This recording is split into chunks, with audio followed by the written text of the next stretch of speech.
Photography tip of the day.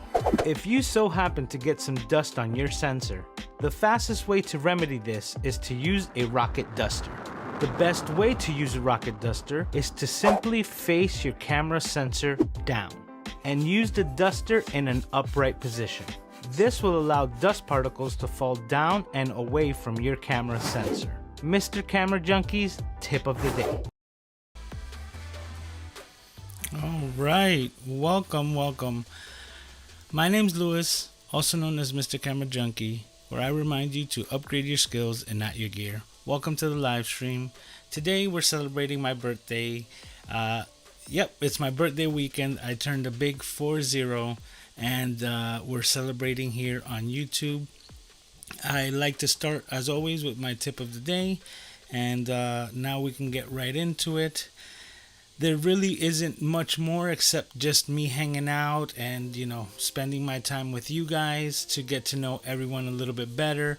But as always, I'm a camera junkie. So anything that you want to know or have a conversation about in the chat when it comes to cameras, photography, lighting, video, and YouTube itself, it's all, we're always an open table here. So thank you for stopping by, hanging out with me on my birthday weekend, which means so much to me because like I said last night in a secret type of live stream, but that I'm exactly where I want to be. So thank you for spending the time and hanging out with me. So with that being said, let's go right into the chat. And Randall says, did you get your Krispy Kreme donuts for your birthday? Norm's tip of the day, check your sound. Well, we do have sound, correct? Yeah. We're good now. And no, I didn't get my Krispy Kreme donuts. That's the one thing I did not do, was get the donuts, because I had enough sweets already. I had apple pie. I've had some cookies and things like that, so I was all sugared out, and I actually didn't get any Krispy Kremes. They're still going to be on the table because they're always on the table. You know what I'm saying? But I actually haven't had it yet. And Raphael is here saying, happy 40th. Wow, everyone here on YouTube is so young. Right? Don't you feel the same way? Everybody here is just, what is it? Millennials. I believe because of the age demographic, not that I really care, but that I fall into that category, like just at the 81, which is weird to me. But anyways. All right, never call me again. How are you doing? Saying happy birthday. Thank you, sir. I caught one of your videos earlier today. The why podcasters, what their real thoughts on the SM7B. So that was pretty interesting. I'm gonna look over some more of your content, but it looks very nice, and you're getting a lot of views, for your subscriber count. So you're doing really good. Your channel looks really nice. But thanks for stopping by. Okay, that's me saying hi. Kippy's in the house, saying happy birthday once again. How you doing, Kip? Thanks for stopping by. Oh, and if you could let me know your name, never call me again, because I would like to address you by your name.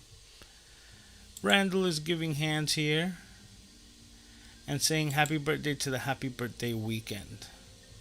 And yeah, it is my birthday weekend, and what better to do than what I love to do, which is talk cameras.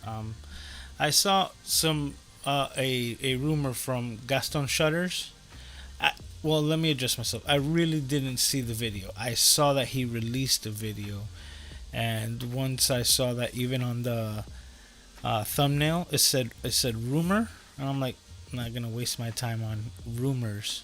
So I left it at that. But the rumor that I got from his thumbnail was that it was gonna be called the A6100, the new Sony APS-C. I was trying to do some research to see if anything bubbled up. The only thing that came up within the last 24 hours that I believe is that Sony did register a couple of new cameras, and what it looks like one of them is a E-mount so interchangeable lens camera, and that the other is a fixed lens camera. So when it comes to the fixed lens camera, that to me is, it's either going to go one of two ways, which it's either going to be a replacement for their action camera, like the replacement to the GoPro, but maybe like another version of the ZV-1, maybe like the ZV-2 or something like that. It's a possibility, but these are all things that are on the table.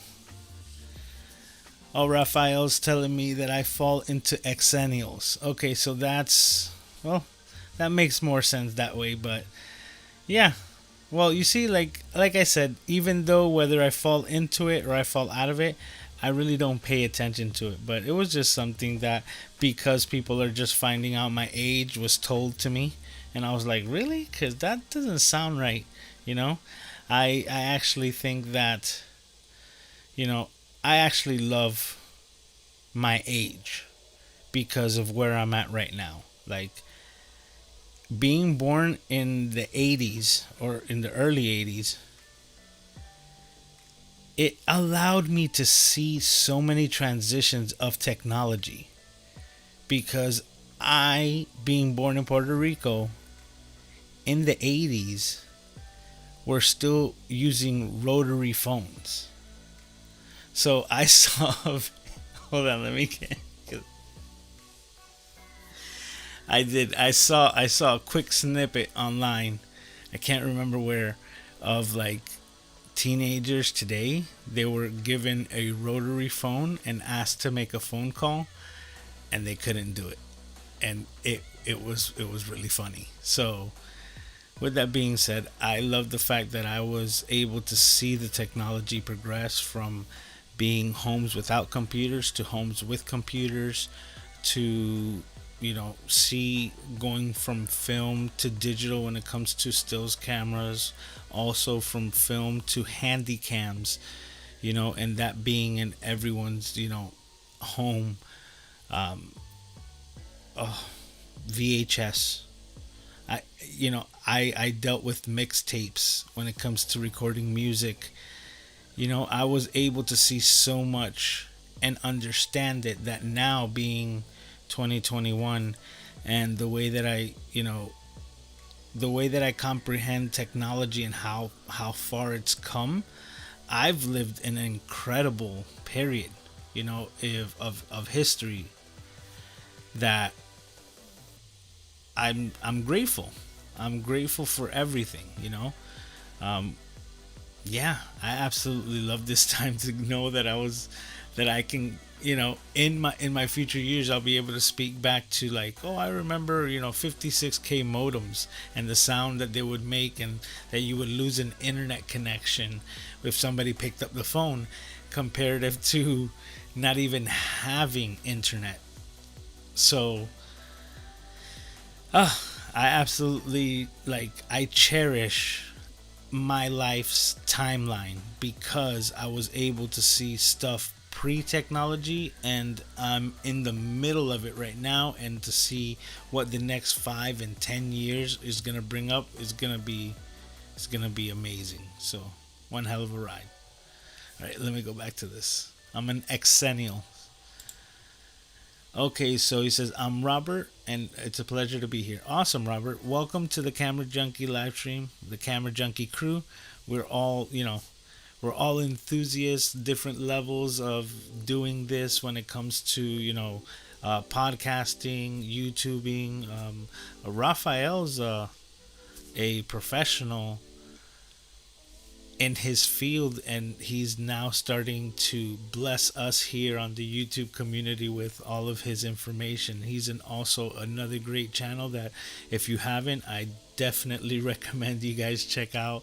I get so much great information from Raphael's channel It's him that allowed me to understand how to get like my camera overlays floating around like in this area in my videos. And as soon as I was able to implement that to my videos, I can't tell you the endless amount of comments that I got. They were like, oh man, that looks so incredible. And I'm like, gotta thank the man, so thank you, Rafael, and it's a pleasure to have you here as well, to be able to let you know firsthand that, man, I appreciate all the knowledge that you bring to the table here. And another thing is, I don't know if it's on my side or if it's on your side, so I'm gonna let you know, like, I can't get the like, I can't subscribe and put the bell notifications on to your live channel, so I'm not getting the notifications of your live streams. So we'll figure that out.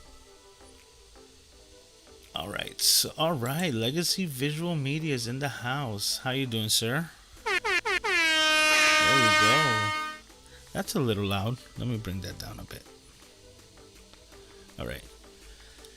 How are you doing, sir? Thanks for coming out. All right, Randall says the ZV2. Yeah, exactly. I'm thinking the ZV2 and whatever name that they're going to give the new APS-C camera, because I really do believe that they're bringing out another.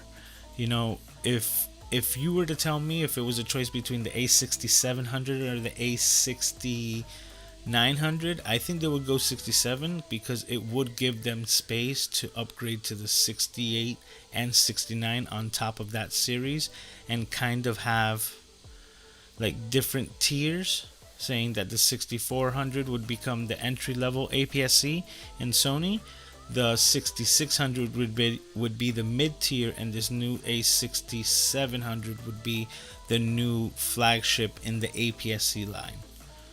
But they can come out with the A7000, and just bring in a whole new line and just keep it, multi digits, because I think that's kind of like the biggest thing that the camera companies do. I think Canon is similar as well, that their full frame, flagship cameras have single digit numerations, and then you go into double digits, like the 60 Canon 60D or D60, I believe, and things like that.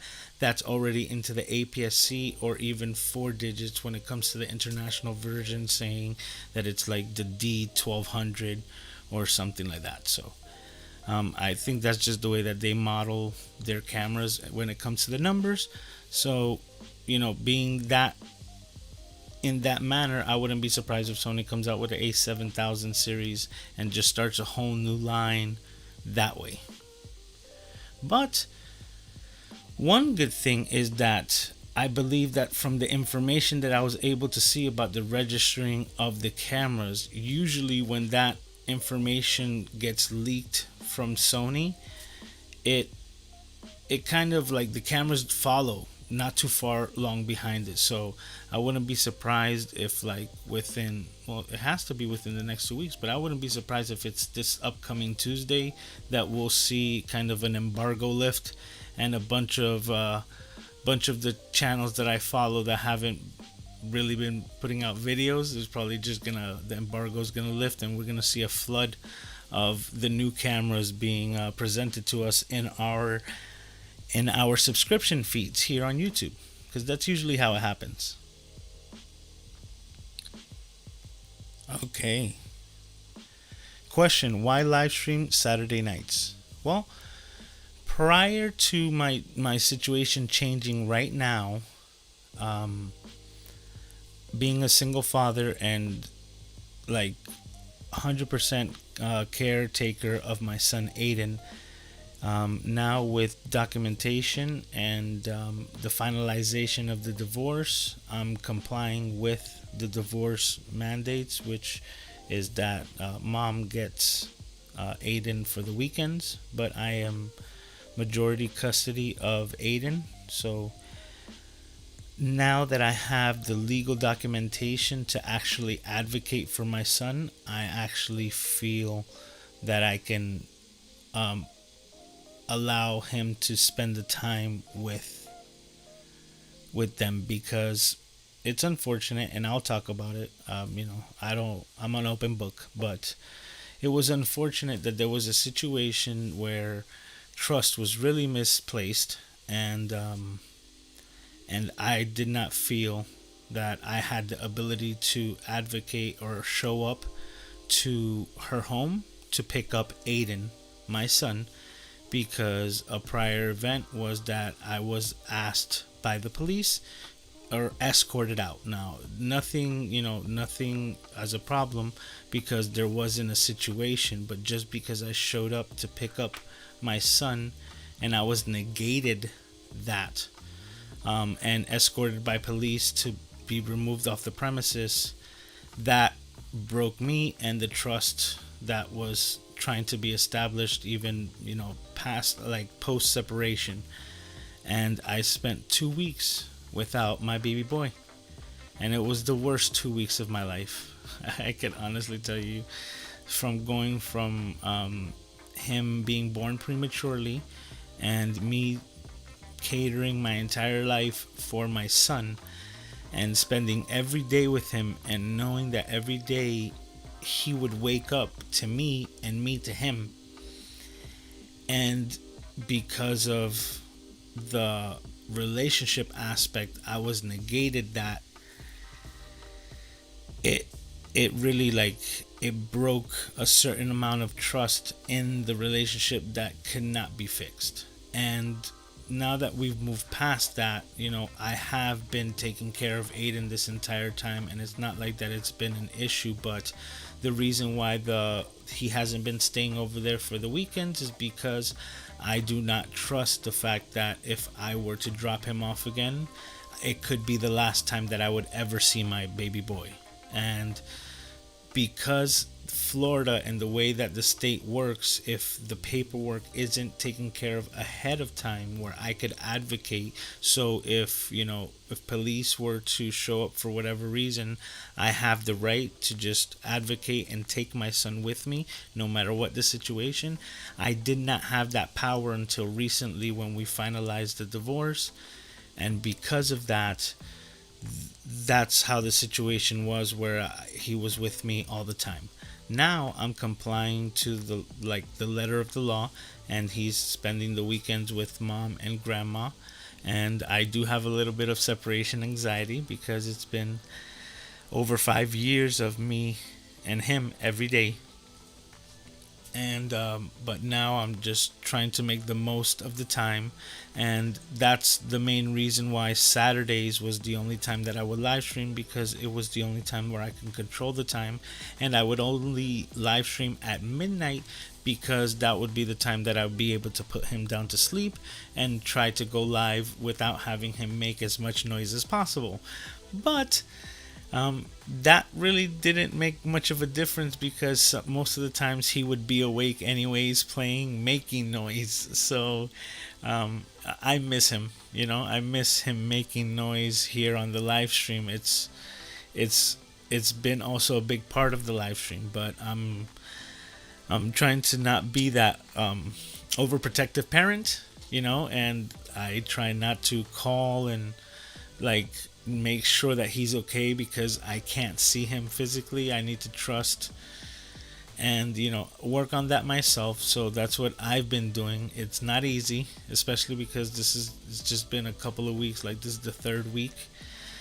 But I miss my baby boy. But that's also another reason why I've been able to go live earlier today, because now only work has stopped me from reaching an earlier time zone, because I'm always on the road doing work, and that's pretty much it in a nutshell.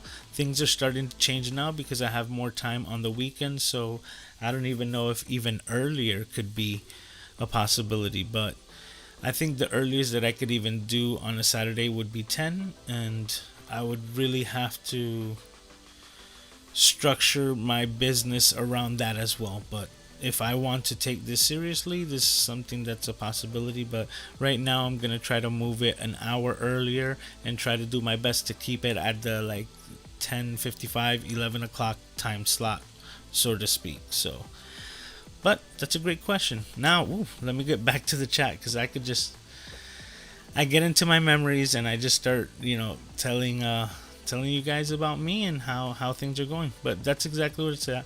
My boy's not here. I miss him, but I need to be a big boy myself, right? And I need to let him shine, let him blossom. I love my boy. Oh. Okay.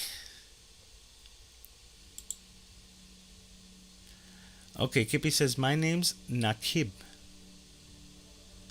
Hopefully I said that right. But Kippy's my nickname. So hopefully, let me know if I pronounced it correctly. If not, we'll talk and I'll get that down. But that's nice. Thanks for letting me know your name, sir. I appreciate that. Rotary phones. I can't wait for the flip version. Oh, that is so dope, Raphael. That is so cool. I would actually that would be the coolest meme. Like a flip phone, and as soon as it pops open, you got a rotary dial instead. Oh, that's so steampunk. That's so cool. I'm familiar with Raphael. I watch a lot of camera-centric videos, trying to learn as I go. Awesome. It's a great channel. Oh, and Raphael, if also I would like to invite you to the Let's Get Live Facebook group. I don't know if you spend a lot of time on there, but if you want more information, it's a really cool group. When it comes to live streaming community, very supportive, and if you're using eCam or anything like that, you can just hop in there at any time to just ask a question to help you out with your setups, your streams. It's such an amazing community. We're close to 600 when basically we're just a year old, and I say we because I feel like such a homey part of it, Doc Rock and the whole crew. So if you're interested, just send me a DM and I'll get you some more information about getting into the Let's Get Live. Or if you're on Facebook, you could just look for the group. It's a private group, Let's Get Live VIP. That's the name on it, and yeah, I recommend it. It's a lot of great people.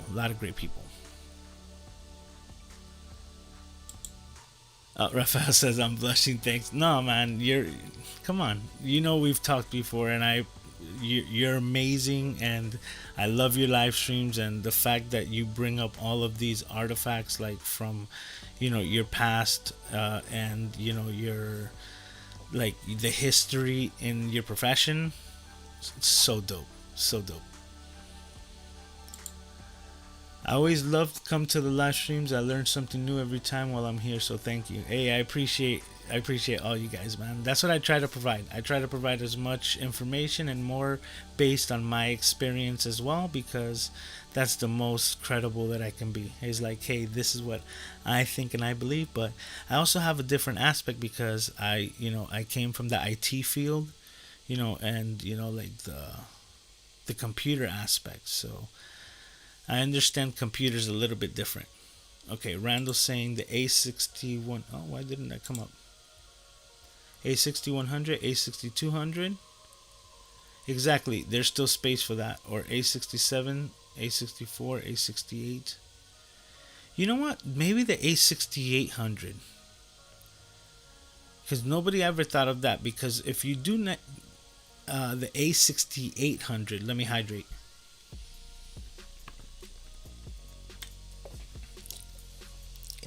Seeing the numbers like this on the screen, if you do the A6800, it gives you space to actually come out with a successor to every single one of the cameras that would be out. So, for example, if they do the Sony A6800, and let's say that's the name, hypothetically, throwing that out there, this is all hypothetical when it comes to the names, we're just guessing.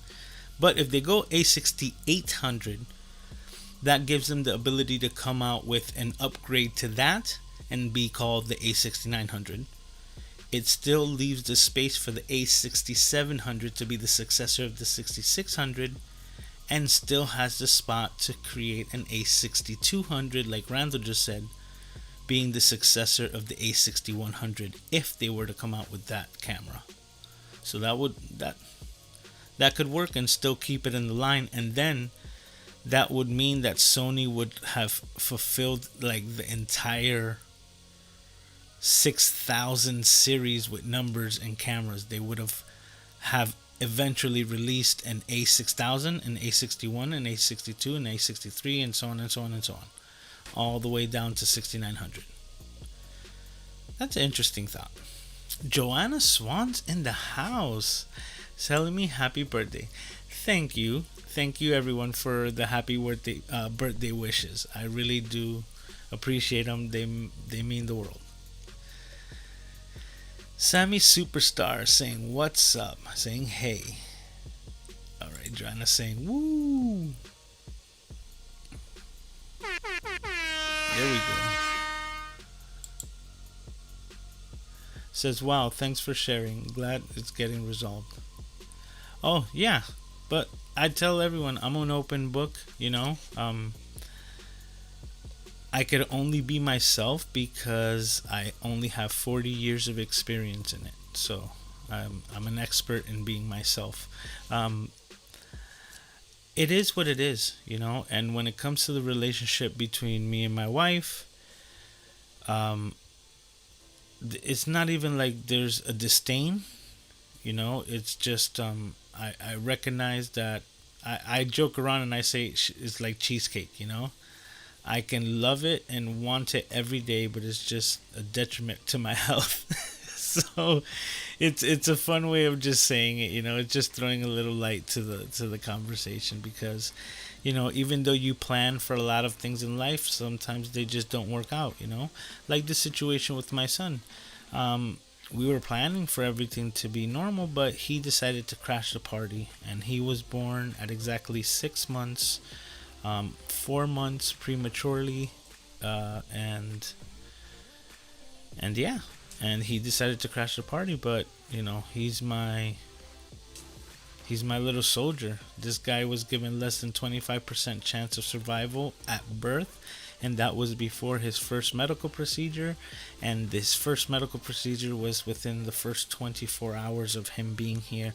So it was an incredible roller coaster. He still has his challenges, but we work through them all the time, and he's the light of my life. He's also the reason why I do all of this, because he also has taught me more in the short 5 years of his life of the things that do matter most, and that there's no time to waste. So why do we waste time when tomorrow's never guaranteed, And to give you an example, it's not even to scare anyone or anything like that, but I do a lot of driving. I provide an iPhone repair service where I travel to my clients, and just today I was driving down 199th, close to the stadium in Miami, or Miami Gardens, and I drive a small Toyota to conserve on fuel, and in front of me started coming full speed right at my vehicle earlier today a Chevy Avalanche truck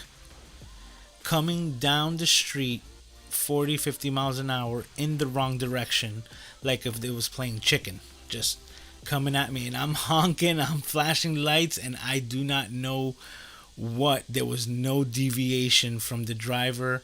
I had to scoot into the middle lane, and then that's, I guess, when the person recognized, they came to a halt, but it was within a nick, like a second of the time, because like there was no way. And then they froze, and I just continued to drive, and all of this happened today, meaning, the example that I'm trying to give here is that nothing is guaranteed, because we can plan for a lot of things, right? But life throws curveballs at us all the time. The only thing that's consistent in life is that it's change. And if you are able to adapt that and recognize that change is always going to happen, and kind of like own change, nothing else will faze you. 5 minutes afterwards, I was just fine. And it's just, hey, you know what? Being grateful that I'm still here, and that, in a couple of days, tomorrow, I'm going to see Aiden, and that right now, actually nothing did happen, and I'm hanging out with all you incredible people. All that stuff is what I am grateful for and appreciative for every day. So I don't even know how that we got into that conversation, but yeah, but that's something that happened today. I have my cat making noise show up. It's part of the live stream. I feel you. So like, yeah. And the thing is, like, I miss it. I know some of the people in the chat, they would always love when Aiden would, like, kind of needed to get attention and would make a surprise appearance on screen. And I miss him, but I have to do my part, like I said, and I'm gonna comply because everything is for the best of Aiden, and now we can move forward. And with that being said as well, also take advantage of the time that I don't have him here to start doing my batch recordings when I can control the audio here in the room when he's not just I can control audio. This is the time where I need to maximize my production when it comes for my YouTube channel. So, yep. And that's what I'm gonna do. Tomorrow I have an entire day planned of recording. So I've been working on a script. I've had others already that my YouTube shorts, my little thoughts and my ideas. I just put those on the notes, and I pump out as many of those as I can to edit them. And now I have like 3 of those, and I have my main video, which I had an entire idea for it, but I had to like scrap it completely because I got kind of like a brainwave of how to make the video instead of how I was making it before. So I'm just gonna make it a lot simpler, because me being a camera junkie, I love getting technical with cameras, but also sometimes that's like verbal diarrhea, when it comes to just speaking more than people could actually comprehend.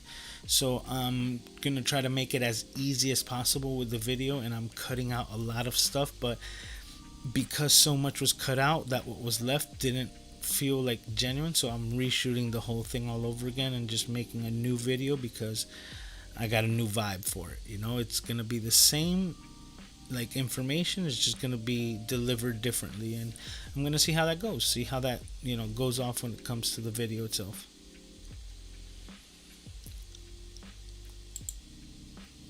Joanna says that's huge to share it. Well, I share it with my family, and I believe that you guys are my family, that this is a community that we have here. And like I said, I'm an open book. I'd rather you guys know so that you also understand, like the challenges that have always been presented to me, on top of being, like a full-time father taking care of a special needs child. And he definitely requires special attention, and by attention I mean like attention. He wants to be playing all the time. We work through physical therapy, occupational therapy, but because of procedures that he's had in the past, and through atrophy of his upbringing, right when he was born, he's still not walking, on his own, and he's not talking. Now, the walking we're working on, and he's made really good progressions.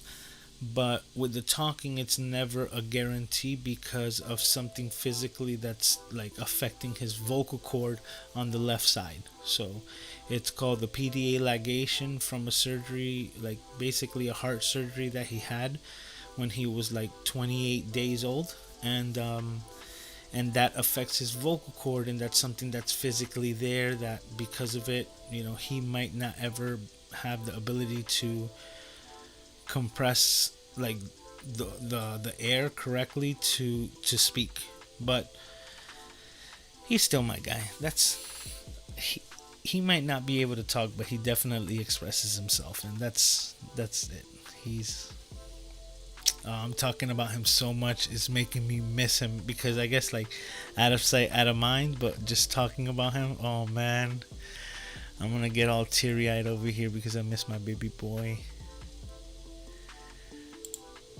KP saying, hope things get better for you. They are getting better. That's the whole thing. The fact that I'm here and that he's over there, meaning that things are progressing forward to, civil manner, and have things, just be be okay. There's no need for like animosity.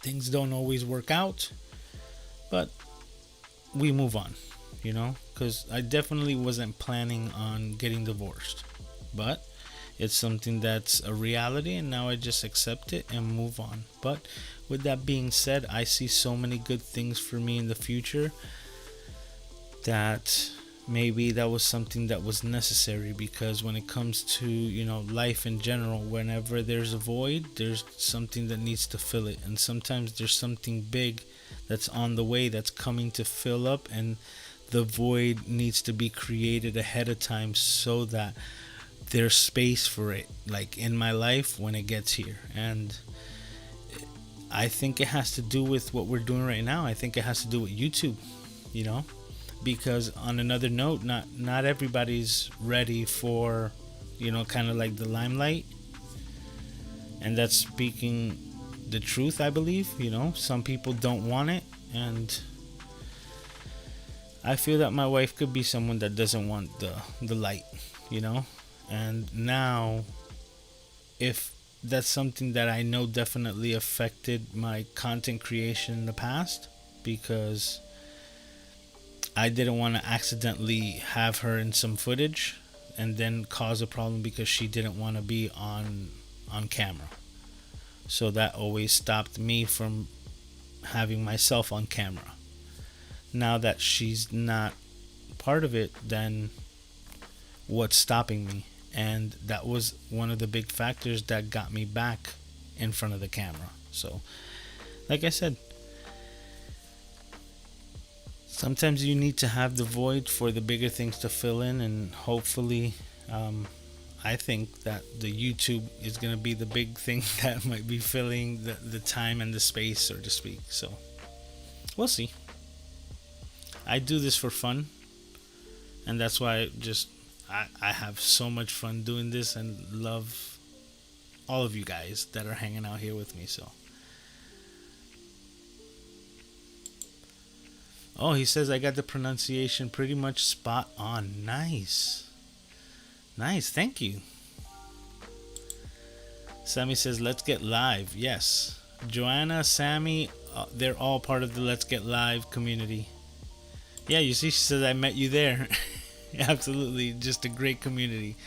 And the way it happened is I met Doc Rock on a live stream, started following him, then went to one of his live streams, and he so happened to decide to give me a channel review on the spot. It was super cool, and kind of like clicked with Doc Rock, and it's been just an awesome friendship since then. It's just been really cool.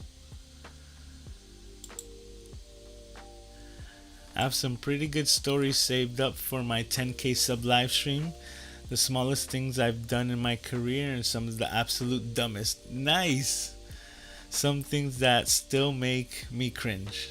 That's so cool. I'm not gonna miss that. I have to, I'm trying to spend special attention because my notifications is not working for that channel. Mario Crespi in the house, man. How are you doing, sir? Thanks for coming out. It says, happy birthday, Lewis. May you be blessed with health and happiness. Thank you, sir. I appreciate that. That's the only thing that you can ask for, right? Health and happiness. Because that's also something that I've realized. I do follow Gary V. I joke around and I do say that Gary V is my spirit animal.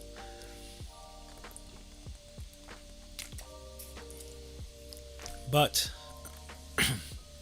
Gary Vee is a big advocate on like changing the mindset from being like that success is like a lot of money, and that success should be happiness.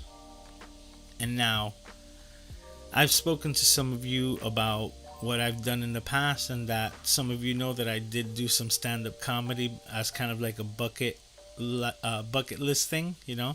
I was fortunate enough to do the Hard Rock Live, where the Hard Rock Guitar Hotel here in Hollywood, Florida resides now, because that hotel there, all that land space was where that actual improv comedy club was at, so it doesn't even exist anymore. But I was lucky enough to actually go on stage and do stand up, and I've always been a follower of stand up, and one of my favorite comedians is Dave Chappelle, especially his earlier stuff. Now, Dave Chappelle had an interview with, and I'm forgetting his name. I was trying to remember, but the guy who does like Inside the Actor Studio. So it was a very in-depth interview with Dave Chappelle. And the part that stuck out to me about that interview was when Dave Chappelle decided to tell his father, who was a school teacher, that he didn't want to pursue a traditional career and that he wanted to become a comedian. So his father right away was upset, and was telling him like, oh, it's hard to be a successful comedian, right? That's something that's very, very hard. And Dave Chappelle replied to him, and he goes, well, it just depends, He's like, what do you consider success? Because Dave Chappelle told his father, he says, if I can make a teacher's salary yearly doing comedy, would you consider that successful or not? See me, like, if I can make as much money as you make with your career, Dad, and I'm happy with that, doing something that I love, wouldn't that even be a bigger success because I've built it on my own? And that really stuck with me. So with that in mind, I've always thought that way as well, where if you can do something and you don't have to be the most successful, but if you can make your average salary and do the things that is required of you and be happy, most of all be happy. So like I said, I've had to cater my entire life for my son, and I changed a lot of things so that I could spend all day with my boy. Because it's mostly what it's required of me, but it's also what I want to do the most. Because when we first brought him home, I was still working at a shop where I was working 70 hours a week, and I would get home so tired that either he was already asleep and I couldn't play with him or do anything with him, or that I was too tired to do that activity anyway. So I would get home and just get updates on what my baby boy was doing. And that wasn't kind of like the life that I wanted to live. I'm like, I don't want to spend all the time working and then not, and like kind of watching my own son, like if I was watching him on Facebook, just getting updates, but in my own home. So things changed and I put happiness first. So that's also part of my passion and why I'm doing what I'm doing right now with Mr. Camera Junkie, because I'm pursuing my passion, and in hopes that my passion could lead to bigger and better things for me and my son, because I'm looking to just give my baby boy the best life possible. And that's the reason, that's my why. My baby boy. I'm testing out live streaming on a 15-year-old Mac. Nice. That's older than mine, bro. Now you're pushing it. If you're running eCam, Sammy, that's just like trolling, cause that's big props to you starting a channel despite challenges. Content is killing it. Thanks, man. I appreciate it, man. I do work hard. One thing that I think that I have when it comes to, like, I guess my angle at all this is the fact that I'm able to kind of break down complex terms that would boggle people's minds into just simple bite-sized chunks, and I've done that for years working in the IT field, having people who are not familiar with computers and need to learn them. So I'm able to break things down, and I've been doing that for over 20 years. So I guess just applying that to cameras now and trying to simplify these very complex cameras, I think that's my angle. And I think that's, up and coming photographers trying to make photography less scary. especially when it comes to the tech. Plus, I love it. What is up? Professor Nez in the house saying, yo, yo, yo, happy birthday, my brother. Happy birthday. Thank you, sir. I'm just thankful that you're here, man. It's so cool. He said, I made it. And you see, it keeps coming out elbow cough, but I know that that's the DAP. You see, that's something that, if I can petition, man, YouTube totally messed up on that. Because this motion here, that's a dance move that's old, you know? So, that's like old, like, whoops, there it is. No. No. But it's an old dance move, so it's not an elbow cough. Because an elbow cough would just be this. The thing that gives it away is that hand in the air. That's a dap. People were doing that. People overdid the dap, you know. But that should be a dance move. Shouldn't be that. Nano's in the house now. Everybody's coming out. What's up, man? Thank you for stopping by. Luis Nano is his nickname, but thanks for stopping by. He's saying happy birthday.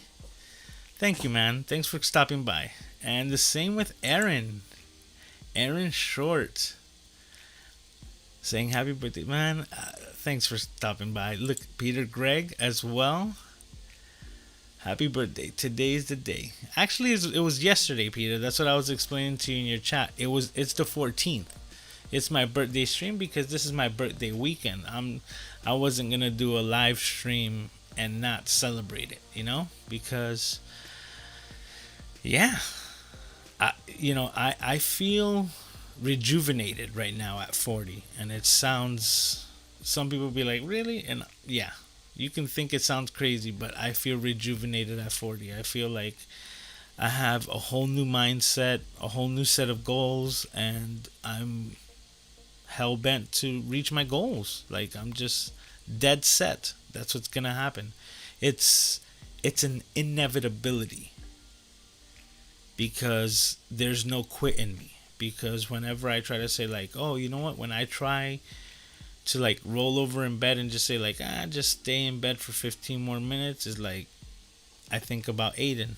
And just get up and get to work. Alright, Professor Nez in the house. Peter says birthday weekend. Or birthday week. No, just the weekend. I still need to work. Actually, that's the whole thing. You know, nobody knows. I was working today because I work like a firefighter. So when people call, that's when I go out and... Oh, but yeah, I did mention that I was on the road. I almost got hit by a truck. He says, look out, Peter Gregg is here.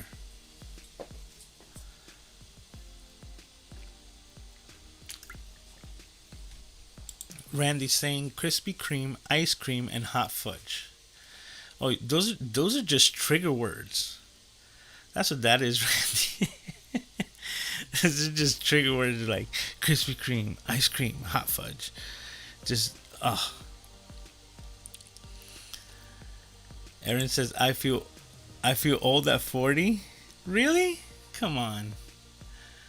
There's certain things like I do joke around. I have joked. Well, doing the whole stand-up bit, because wow, now that I think about it, yeah, it goes back 7 years. Because when I was doing the stand-up, like every once in a while at the Improv, I was joking around. I was turning 33. So when I was, it's yeah, I was turning 33, and I joked around that already at 33, that's when things would break and they just wouldn't fix themselves, so I hurt my knee and now that's just stays hurt, that's exactly what happens. And the recovery process is like almost little to never. So imagine that. But besides like the physicality aspect, I feel, like I said, I feel rejuvenated. My passion for photography, video, camera, and this whole new venture on YouTube, because YouTube is so much fun. People wouldn't even blink an eye, right, if they saw somebody at their house spending 3 or 4 hours in front of their television because they got the new PlayStation 5. Nobody would bat an eye. They'd be like, oh, you got the new PlayStation 5, and we'll sit there for 5 hours, and those 5 hours are lost. They were consumed by the PlayStation 5. Comparative to me playing my favorite video game called YouTube, where I upload videos and see how good they are and see how I can make it better, but also give back to an amazing community that's given to me so much when it comes to YouTube in general. So YouTube is my favorite video game, hands down, and that's why I love playing it all the time. And the fact that, you know, it's a lot more rewarding than a PlayStation 5. You know, the fact that I can get comments from people where I actually have helped them out because of the information that I've been able to, you know, divulge. Oh, it's unthinkable, so to speak. Is that even the word that I'm looking for? No. But regardless, it's hard to conceive, but I'm still just so grateful with everything, with everyone in the community. Like, just past 500 subscribers not too long ago, and it's getting close to 550. I'm just thinking that just in December I was like trying to figure out how to get 100. You know, and the way that I see it is that, you know, I've mentioned this before, especially when it comes to the stand-up comedy side. You know, if I ever wanted to do a set on a Wednesday night open mic at the Improv, I needed to get 10 of my friends to show up and basically pay money for the drinks that they were going to consume that were required, just so that I can get on stage for 5 minutes. And when I would get on stage for 5 minutes, they controlled at what time I actually got on stage. So there were times where I was only telling jokes to my friends because they were the only ones left in the club. And that's normal, but like, that's a normal occurrence, but it really sucks because why do it on the stage if I was only just going to be telling my jokes to my friends? We could have just gone to a pub. We would have saved a lot of money and a lot of time. So, knowing that those are the requirements for us, you know, open mic night, and the fact that I still did it because that was something that I wanted to do, it just really goes to show you, it's like, what is it that you want to do? Because, like I said before, I'm exactly where I want to be. I'm here with all you amazing people. I'm on YouTube where I used to struggle to get 10 friends to come by to listen to me speak and tell jokes. And now there's over 540 something people who have subscribed to my channel that are willing to listen to what I got to say when I release a video. That to me is mind-blowing, and that's why I'm grateful. I'm super grateful and ecstatic for what the future could bring, because I can't wait to see this community grow bigger. Last week somebody asked me for a Discord, and I'm like, that is so crazy, because that to me, that's amazing.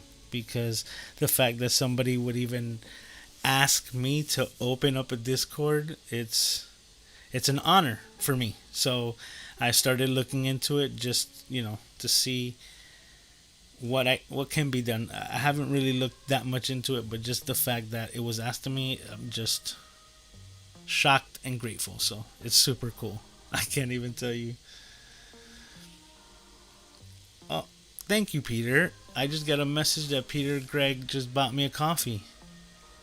Oh, let me put that up. There you go. Thank you, Peter. I appreciate that, sir. Wow, that just came in right now. That's super cool. Let's see about this. There you go, Peter. Thank you very much for the coffee. You just sent me a present.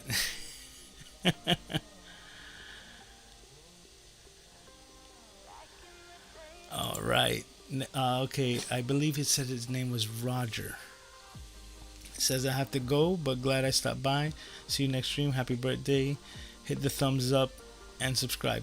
Awesome, man. Thank you for stopping by. If you do catch the end of this, I don't know if you're still here, but if you did leave, thank you, thank you. Oh, wow. Did you guys hear that? I think that was part of the coffee. I think I just got a notification through the speakers. I don't know if you guys heard that, but let me know. Alright, so Aaron is saying bye to Roger. Nano says you were young at 40, I'm older. But I got more gray hair probably, right? That's another thing for those of you who don't know. I started going gray on my hair at the age of 13. So from 13 years old, I've literally had gray hair. And it's not even gray. My hair is like white. So it's not like Gandalf the gray, it's Gandalf the white. And this side of my beard, that's like crazy white. Crazy white.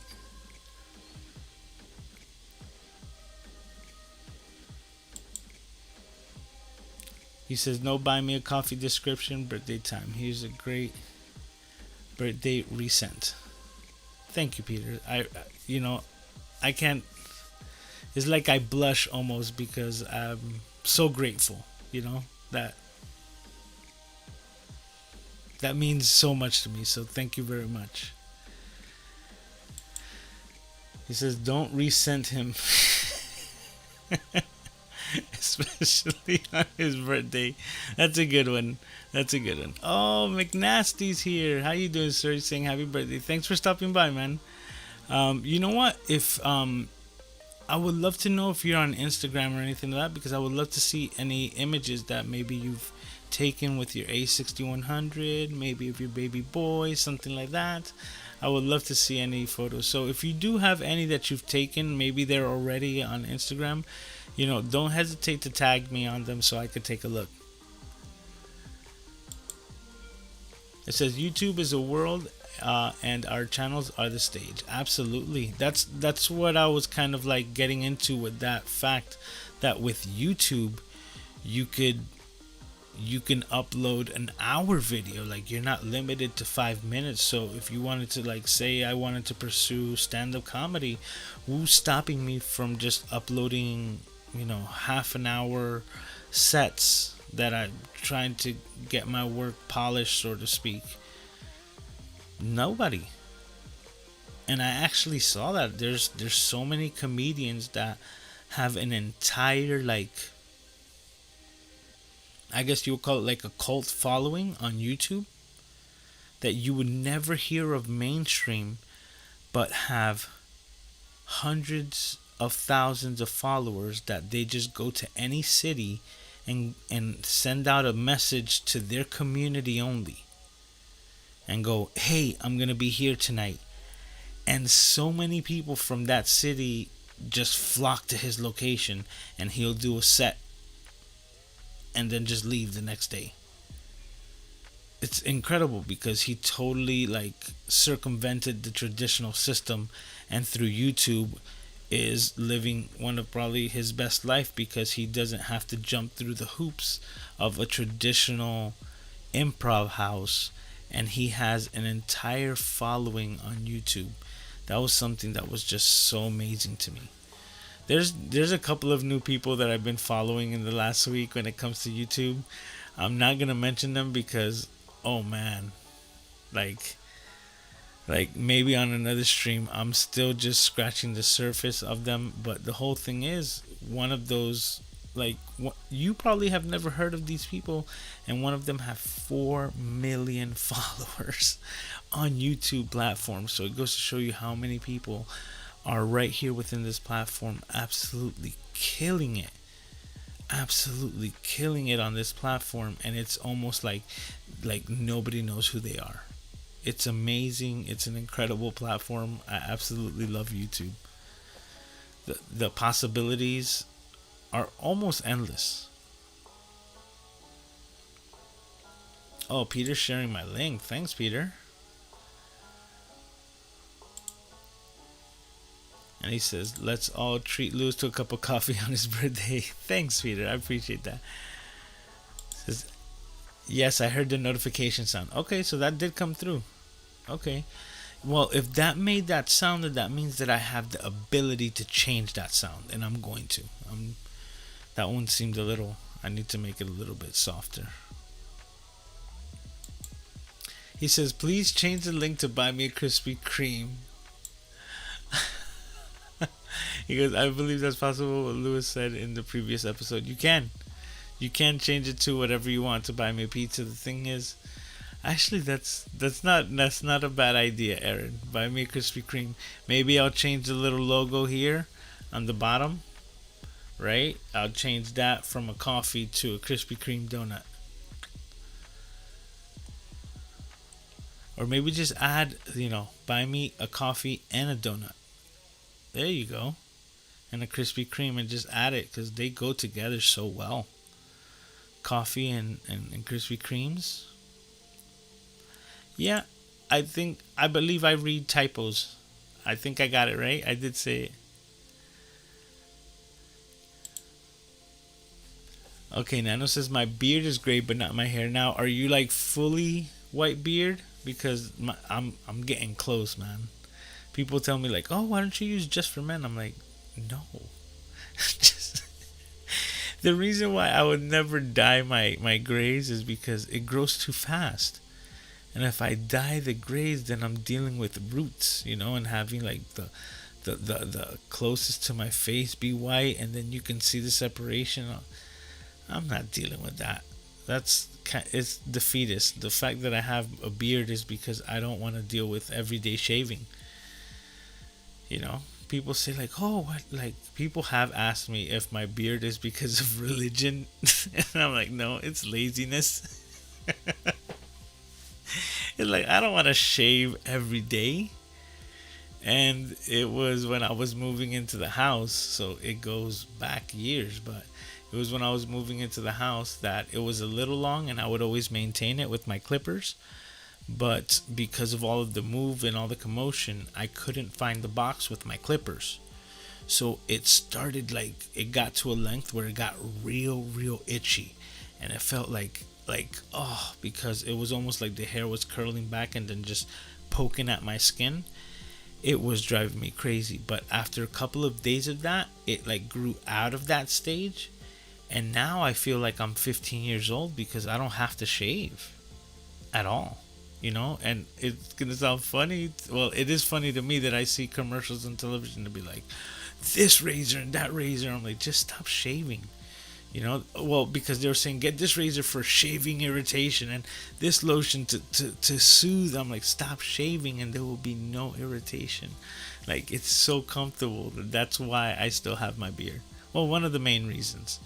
Now it's like part of me, It's just my beard. I don't even know how Aiden would feel if I were to shave it, because he definitely, daddy and his beard. That's all I can say. It says, when other things go gray, you're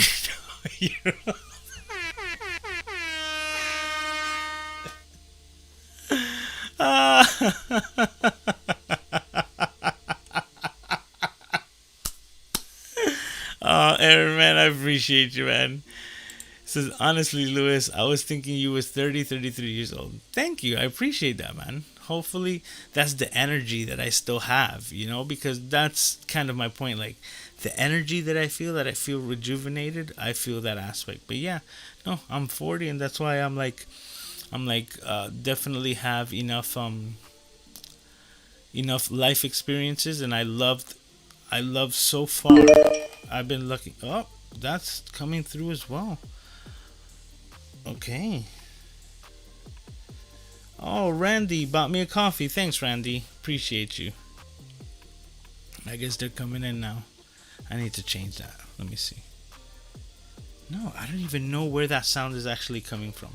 I'm just going to leave that there. Oh, maybe the TV. Oh, that's exactly what it is. Okay, cool. All right, got that. Because it's an aggressive little sound. Also, Nano thought that I was like 33 years old. That's cool, man. But still, I joked around. When you're 33, that's when stuff stops, working correctly. All right. Well, we're just about an hour. Guys, do you have any questions? Anything that you want to talk about? Anything that you would like to know? Like I do say, I'm an open book today. I really didn't have much more to talk about besides the rumors of the A60 whatever 100, the new APS-C camera.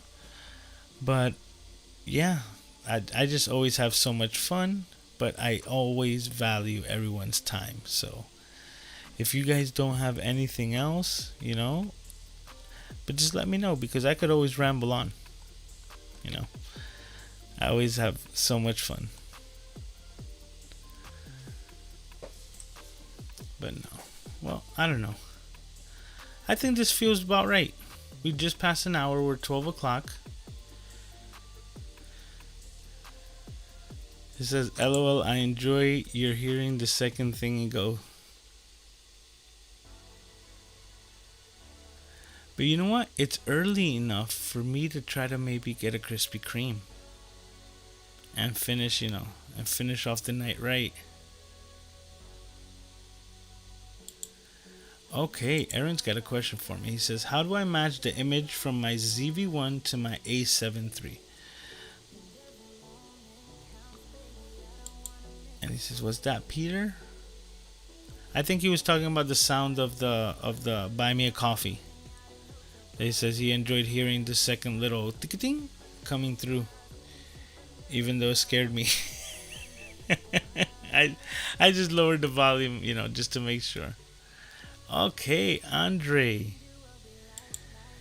It says, way off talking, but I made my first 100 on YouTube. Congratulations, man.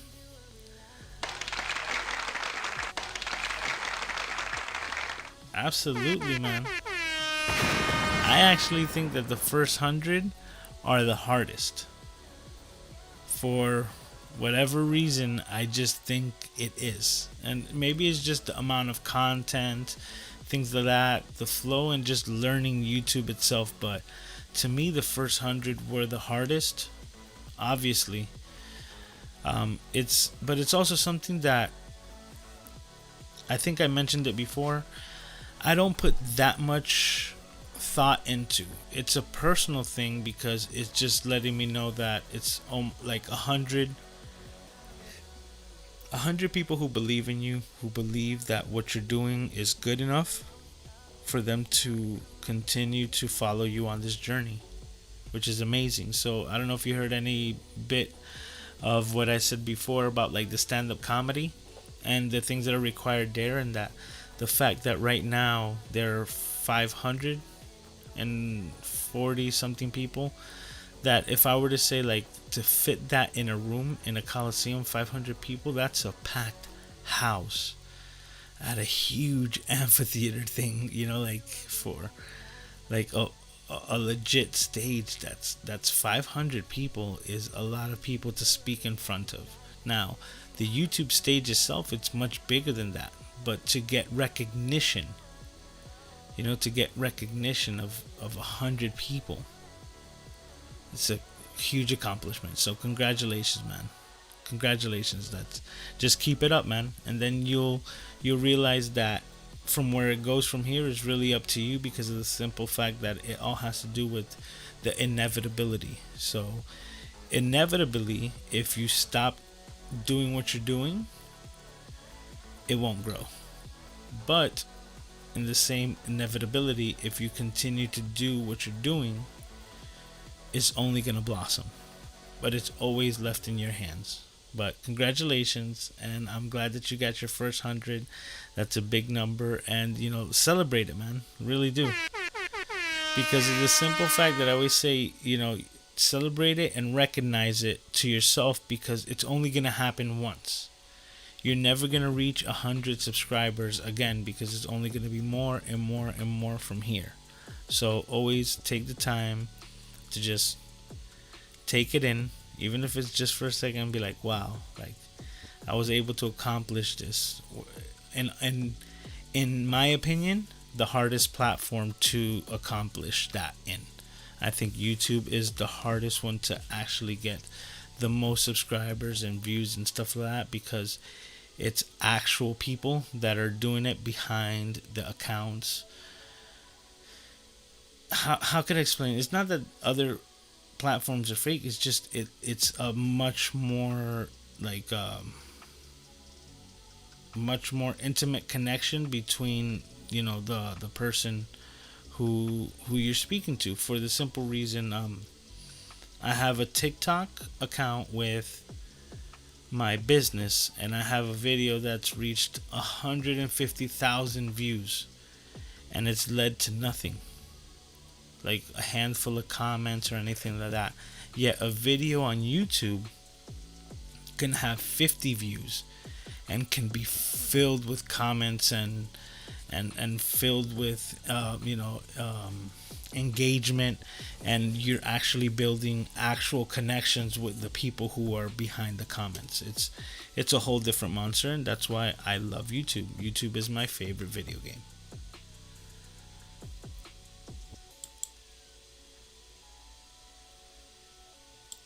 Oh no, he says no, $100. Okay, so you made $100. I had this whole conversation and I had it wrong. Andre has over 400 subscribers. Okay, awesome. He says affiliate marketing. Look at me. That's awesome. Well, congratulations too, man, on affiliate marketing. You made your first monies off of the platform. That's great, man. That's a whole different accomplishment, man. You could only build from there. He says, Lewis. I like that. I like that, Raven.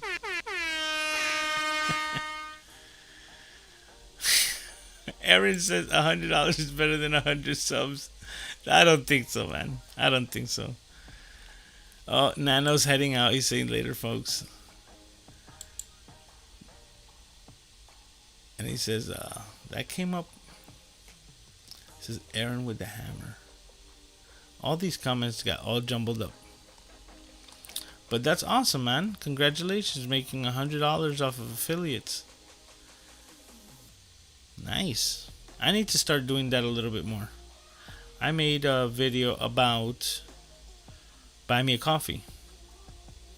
I want to make some videos about Ecamm, but I'm still learning Ecamm. You know, I'm navigating everything correctly, but you know, to my best ability. Let me say that.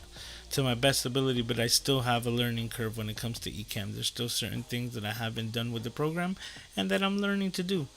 But once I'm able to comprehend how the program works, then, like I said before, that's when I'll have the ability to actually like regurgitate that information and be able to break it down into easier chunks, like bite-sized chunks, so that I can then educate more people about the program. But those are things that I'm looking for into the future. Okay, Blank Boulevard's in the house saying, yo, what's up, man? Thanks for stopping by. It's my birthday, but I think I'm gonna be closing it down. Yeah. So I've been here for about an hour. Oh, but damn, you know what? Talking about that, I usually start at this time. It says, I got my buy me coffee because of you, Lewis. Okay, awesome, man. It's such a cool platform, buy me a coffee, because compared to Patreon, it's something like that. Like, hey, you know what? It's my birthday. You know what? If you want to send me, you know, a $5 coffee, boom, it's a one-time thing, and that's it. You know, people buy a cup of coffee for a friend, you know, like multiple times in a week, you know, at work and things like that. So it's a really convenient way where it gives people the ability to, you know, like to bless you if they so desired, but it's also not as like requirement filled as a Patreon, where you actually have to create an account to show your support.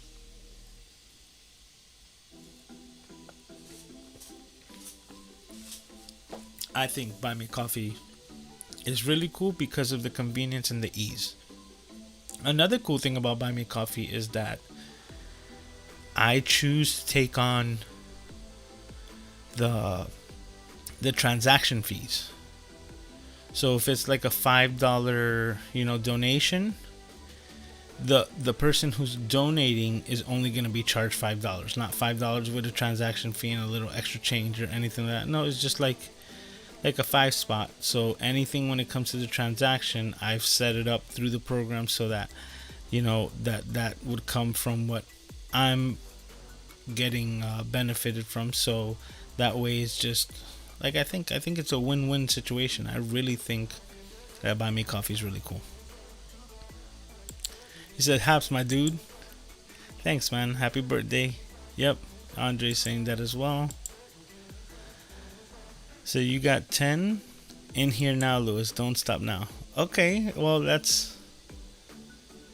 Yeah, well, what do you guys want to talk about? Because I could only talk about being 40 years old for so long. Oh man, to tell you the truth, I miss Aiden right now. I guess I got him on the brain. I was just talking about him so much, but everything's for the better. So with that being said, let me know what you guys think. Blank. I know I usually do my live streams at midnight, starting around this time, but I'm thinking now because of things that have changed to start moving it towards 11 o'clock Eastern to see about getting into that time slot, or maybe even earlier in the future, so that I'm just not dead exhausted by the time that I start. But I do a lot of things. I have like a lot of things on my plate, but I never complain. I actually love doing this. I wish I can do this more, because one of my biggest things is like when I start doing content creation, I can be in the middle of like writing something or editing or anything like that, and I get a phone call for Mr. Fix It, and that just kind of puts a boom, like a dead stop on what I'm doing. And it's really tough. Like an analogy that I got a while ago was that there's no such thing as a 5-minute pit stop when you're on the turnpike. So for example, like let's say you just needed to stop to use the bathroom, and you say like, oh, it's only 5 minutes. If you actually look at the amount of time that it takes you, like if you're traveling on turnpike, that it takes you from when you get off of the exit into a rest area to use the facilities or anything like that, to the time where you actually hit the road again, you'd be surprised. It's an average of 30 to 45 minutes at a rest area. So when it comes to the content creation, it's very similar. That once something distracts you, whether it's a phone call or a request or something, when it comes to people, requiring me to do work, when it takes me away from the content creation side, it gets really tough to fall into that flow state again, because you've been distracted really hard, and then when you try to get back to it, it's like you're starting from zero again. You're trying to like get that ball rolling. And your edit could be at a point where it needs you to be at the ball rolling and not have you kind of starting from scratch again. So that's what makes things a little difficult, but nothing that's impossible. So I just need to stop limiting myself so that I can create as much content as possible. And I'm trying to work it out into a schedule, so that like the time that I don't have Aiden, I maximize that time when I'm not doing phone repairs, so that I'm trying to get to like that Tom Buck level where I have data or content for, I think he's up to 6 weeks. And if I didn't explain myself well, Tom Bucks has like videos, I believe, already shot and edited and ready to be fired, like for up to the next 6 weeks. So his content is like already in the can, ready to just be released on the schedule, and he's 6 weeks ahead. So meaning he can literally take a month off and not do nothing, and have the channel not skip a beat when it comes to his content. So that's kind of something I want to accomplish. Talking to Andre, saying, what do you want to accomplish this year? No, what I'm going to accomplish, what I want to accomplish this year is to become a full-time content creator. Meaning the same way that I was pulled from my previous employment to fixing iPhones, which was, it literally got to a point, right, where it was costing me money to go to work. Excuse me. So the way that I make sense of it is like, I was bartending at the time, and if I were to go into bartend, right, working the entire shift and the tips that were coming in, all of the money that could have been made could not accumulate to the amount of calls that I was getting on my phone for phone repairs. So every time I was going into work, it was like I was losing money. It didn't take long for me to give my 2 weeks notice and say, hey, I'm not going to lose money with you anymore. I'm going to take my talents to the road, to Mr. Fix It. And that's what I've been doing with Mr. Fix It since then. Now I've gotten to a point where I realize where I want to be full-time content creation, and that meaning full-time photography, video, YouTube, creating content in what I'm passionate about, and whichever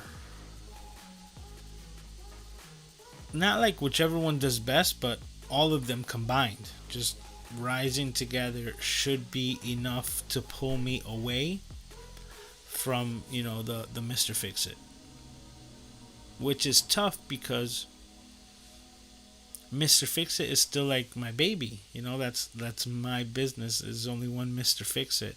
So that's where it's tough for me, for the simple reason that, how could I explain this? Well, yeah, it's not like I hate my job. I actually love my job. I do something that I love to do, when it comes to fixing iPhones. Now, with that being said, I also see the limitations of iPhone repair, which I'm not going to get into. But my business itself, is mobile. So I designed it where I provide a mobile iPhone repair service. Just to give you an example, they go to say that there's a fuel shortage and there's no fuel to get got. I can't move to my clients. Where does my business go? So with little, that being one of the like overlying areas of concern for me when it comes to Mr. Fix It, recognizing that,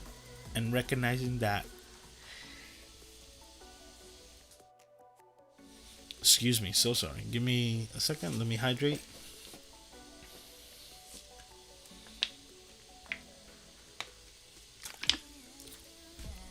Well, understanding that any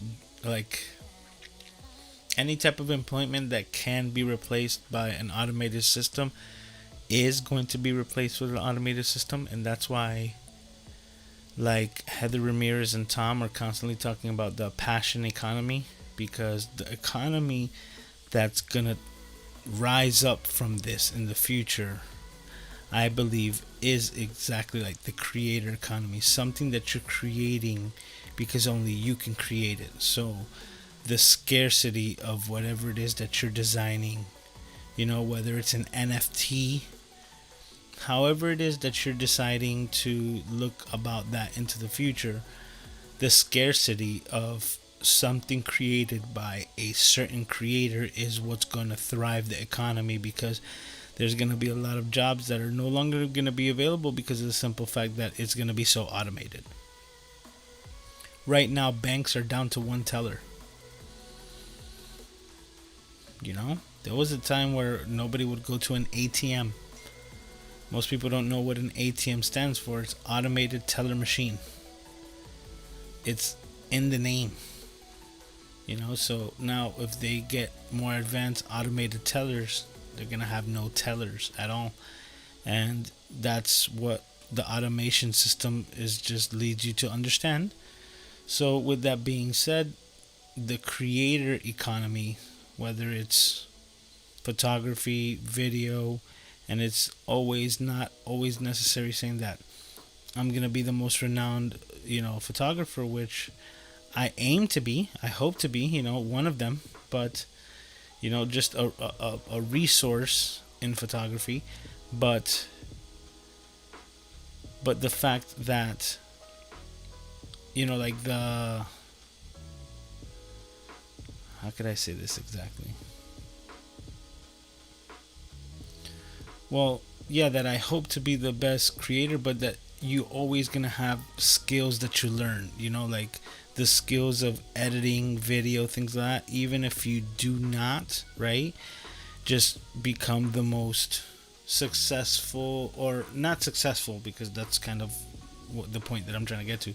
But if you could become the most influential or most recognized person in whatever it is that you're doing, with the skills that I'm learning and things like that, even if I don't become the most recognized photographer, or videographer or anything like that, I can still make an adequate living, as a content creator, maybe by editing somebody else's videos, and making income that way, because that's still something that I'm creating and that I have the ability to do myself, and giving me control over my time, which is the most important thing. So all of those things are options. I'm getting rings. Let me see what's going on here.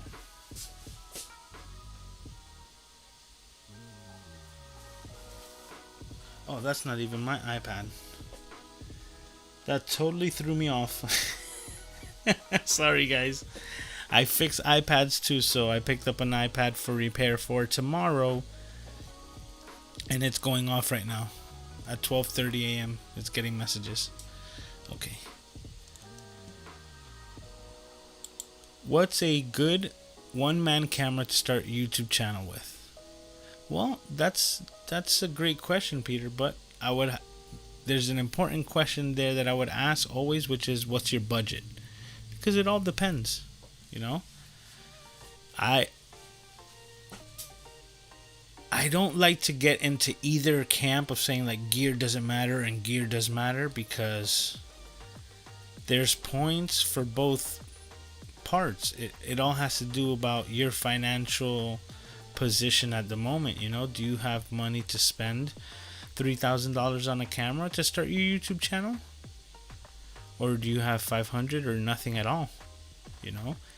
But if you wanted to start your YouTube channel, you can start it with an iPhone. Now, that doesn't mean that it's gonna stay that way for the entirety of the YouTube channel, but you can start it that way.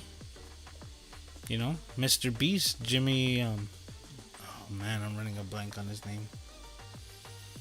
I think it's Donaldson, but anyway, Mr. Beast started with a broken iPhone 5.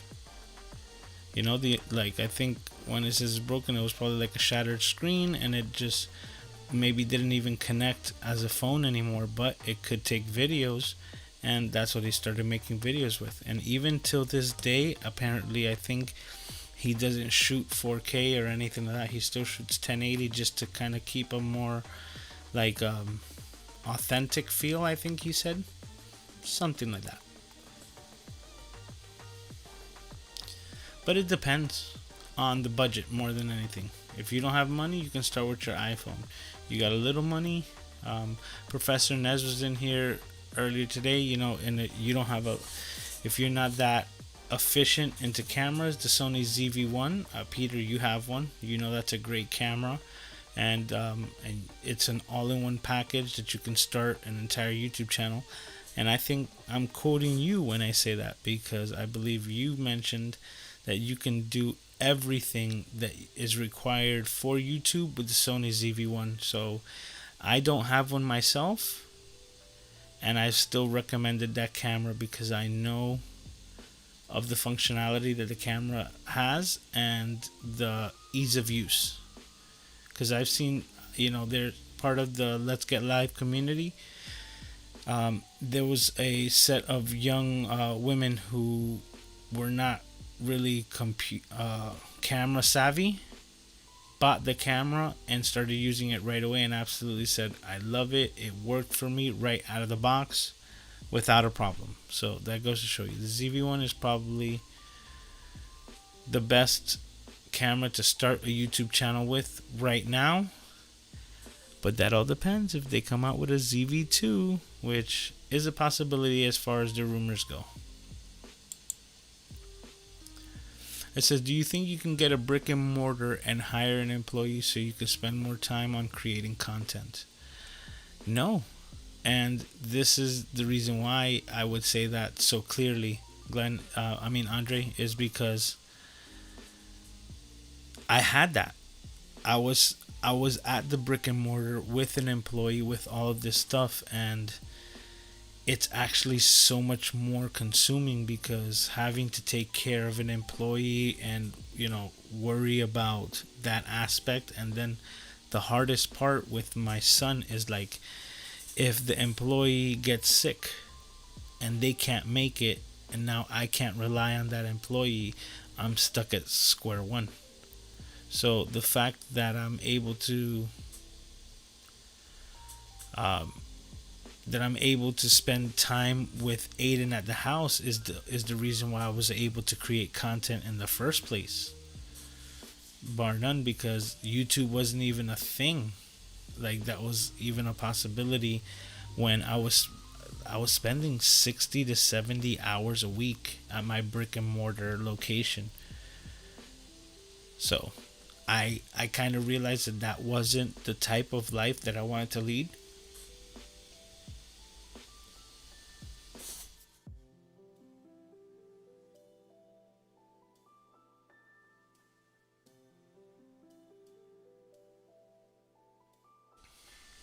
But yeah, it's something that I came to realize that, it wasn't that I needed to be an entrepreneur or wanted to be an entrepreneur. I needed to be a solopreneur.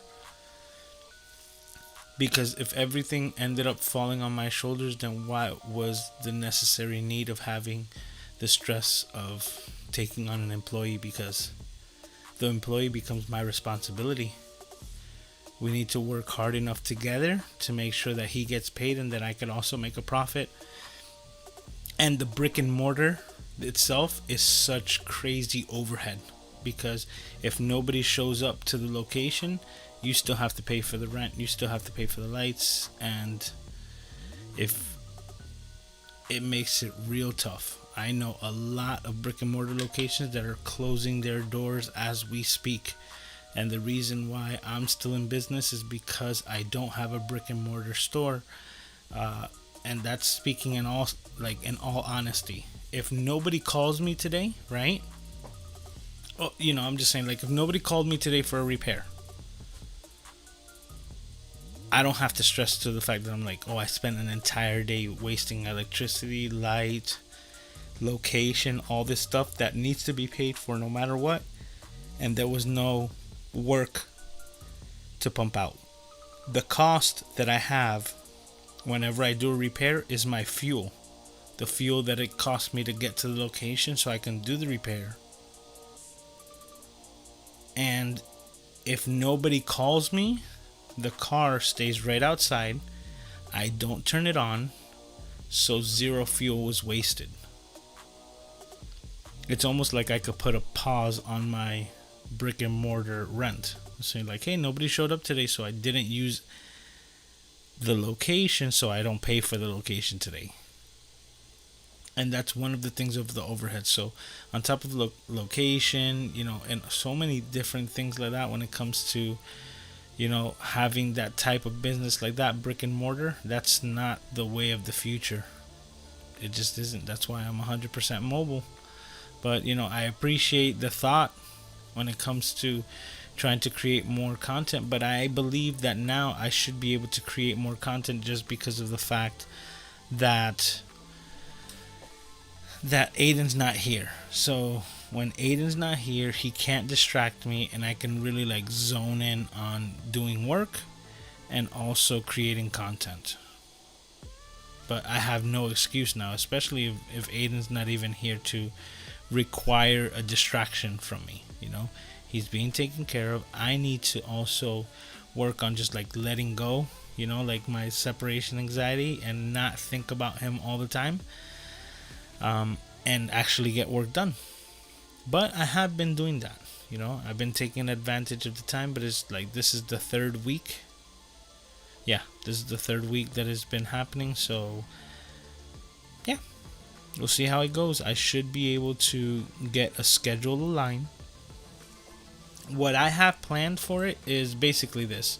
During the week where I have Aiden here and he can distract me or anything, that's when I'm going to be like doing most of my written work, because it doesn't require recording or silence or anything like that. And I'm going to do my best to put my pieces together so that as soon as Aiden goes with mom, I can just hop in here, turn on the lights, and if I can do a live stream, then I should be able to just turn on the camera and hit record. So that's the goal. Like I said, tomorrow, and I'm speaking to you, Andre. Tomorrow I have a full day of recording. So now, on top of recording, when I get Aiden back tomorrow night and things like that,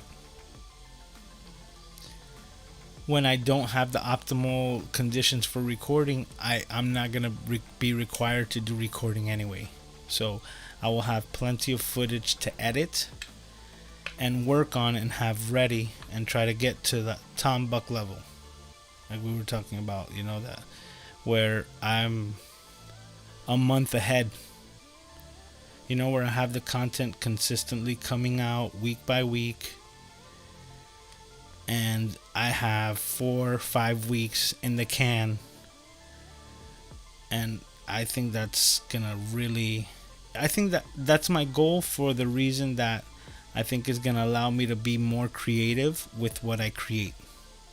Because if I already know, like, look, I got stuff that's already ready, then it just allows me to just create a video about whatever I want, about my new idea with photography or whatever it is, so that's part of the goals. So hopefully I'll be getting to that.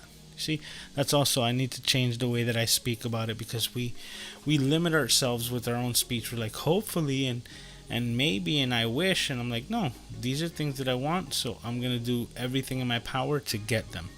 And what's out of my control is out of my control. But what's in my control, I'm going to make sure that I'm going to do everything that I can to get it.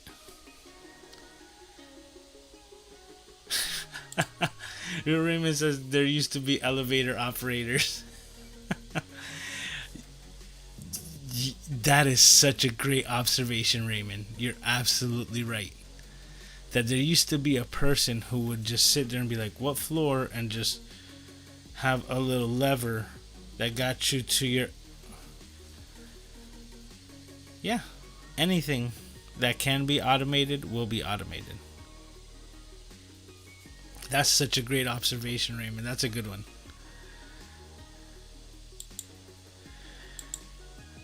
He says, oh, I get it. You want to get away from it altogether. Yeah and no, because of the simple fact that I'm always going to be Mr. Fix-It. That's who I am.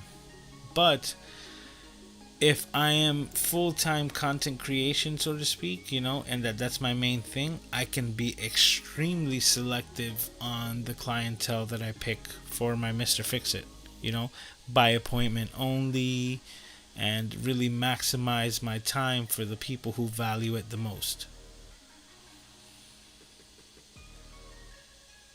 But if you were to tell me, okay, because Andre, this is another realization that I came to. Like, I'm Mr. Fix It and I fix iPhones, but I do not make the parts that I need to be Mr. Fix It. And that's what it comes down to. That was the whole, like, oh, you know, this whole, beer bug thing that happened, and they closed down trading routes between us and China. And now the parts that I need to fix the iPhones, the screens, I don't make them. They come imported. So now if I can't get that import to fix iPhone screens, I'm Mr. Fix Jack Crap. Because I can't do the job that I'm being required to do because I can't get the parts. They're not available. Now with photography, I'm creating everything about the photography.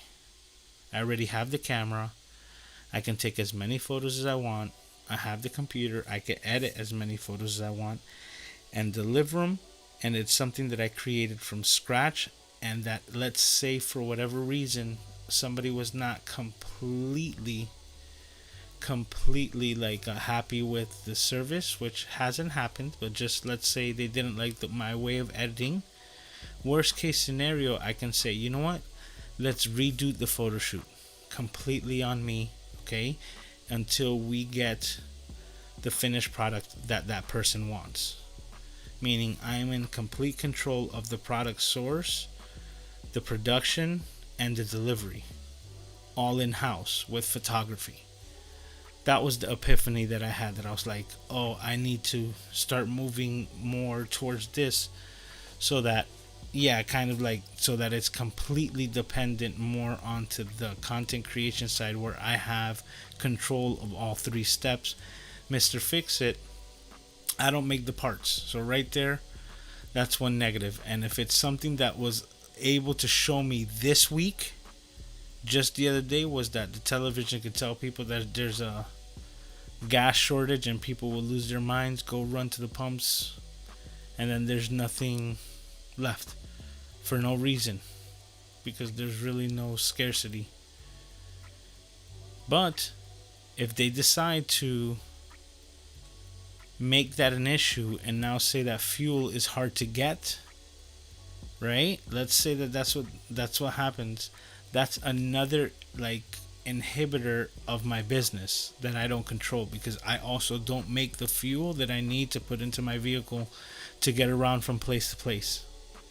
I don't make it. So if I can't get that, that's just as valuable to my business as the parts that I need for my phones, which is just another like indication, like that's another part of the business that I don't have control over the production. So that's pretty much it in a nutshell, why I say I need to do it now while I still have the option and control, while I can still work on phones and start transitioning to the content creation side. So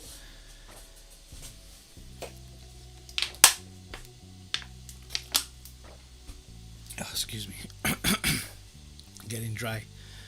But doing the content creation, because of the simple fact that I'm creating everything from beginning to end. Everything is in-house and everything's created by me, and it's almost like every single photo that I take is an NFT. It is only something that I possess. That is it.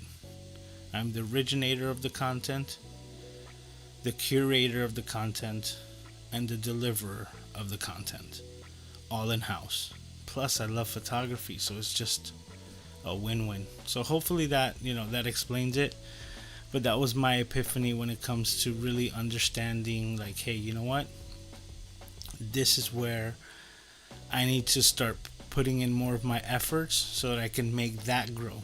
If I can establish Mr. Fix It and have that as a viable business where people call me all the time, like you look up my Google stats and people are constantly saying like, yo, I'm calling you because all of your great reviews. So now I'm going to be working on that, but in my photography, so that can take over, or work on both at the same time. Never know how the future goes, but it's always better to have multiple forms of income and multiple forms of, just diversifying yourself and investing in yourself. Over the past 6 months or so, I've seen few vlog YouTubers switch from the GX7. I've seen a few, so he's saying that he has seen switch from the G7X Mark II to the Sony ZV-1. Yes, a lot, and not only the vloggers, but the beauty. Oh, I guess they're called vloggers too. Yeah, I guess the beauty vloggers. You know that they're constantly like putting things up to the camera and be like, look at this makeup and stuff like that with that new presenter mode on the ZV-1. They absolutely love it.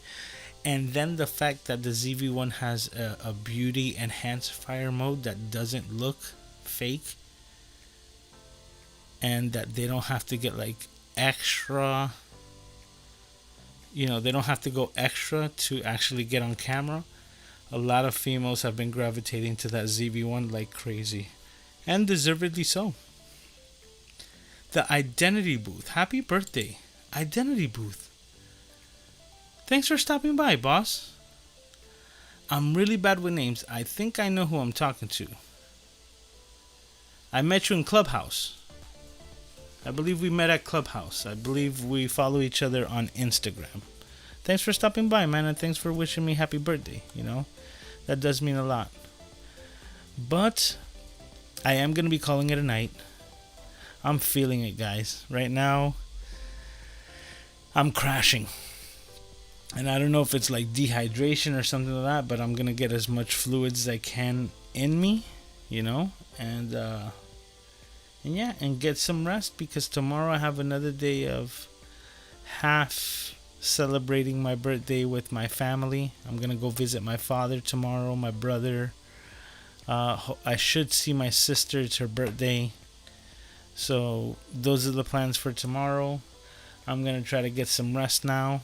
And once again, I want to thank everybody for stopping by, wishing me a happy birthday. I want to thank everyone who bought me a coffee. I want to thank Peter and Randy who so graciously bought me a coffee to show me some love, and I really do appreciate it, guys. You guys don't know how much that means to me. So it's kind of like a sign of a job well done, and that's what I aim for always. So with that being said, guys, thank you for stopping by. As always, I'm gonna do my outro. I forgot to redo the tip of the week as the outro, but I'm just gonna give you last week's tip of the week, and I'm gonna call it a night. It's gonna be the same one, but it's gonna close out the show. So as always, thanks again. Thanks for hanging out. Next week, I'm saying it right now, next week I'm planning to have the same time zone, so the time frame. So I'm gonna try to be going for 10 o'clock or 10:55, 11 o'clock for the show, and do the live stream an hour earlier compared to the midnight show. So with that being said, have a great night, be safe, get some rest, take care of yourselves, because I'll be doing it all over again next week.